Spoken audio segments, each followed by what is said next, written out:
I'm curious about your reaction to the chapter on fantasies and the neuroplasticity chapter, which is that when you can change your brain, when you get your brain to learn how to fantasize again, and that's not something that necessarily happens naturally, but that you actually have to practice and work on getting your brain to be fantasizing.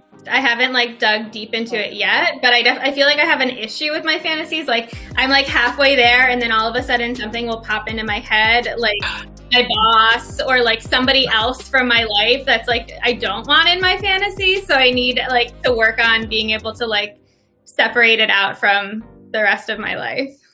Well, I think what you're talking about, and the chapter really does address that, is the idea of editing. We edit our fantasies. That's exactly, and it is not helpful. And so learning how to sort of live in the fantasy and embrace it and not edit it is really important, because women are so quick to decide things are inappropriate. It's got my boss in it, I shouldn't be fantasizing about my boss. Or it's got 6 women and, 2 Martians in it, and that's not appropriate. And I'm not a lesbian, so why am I fantasizing about women? Or I don't really want to be overpowered by somebody climbing through the window, but why am I fantasizing about that? We're so concerned about those things that we stop ourselves from fantasizing. And that is just so unhelpful, because your erotic brain needs to be allowed to go wherever it goes. And that the more you can learn to do that, the better it will serve you, basically.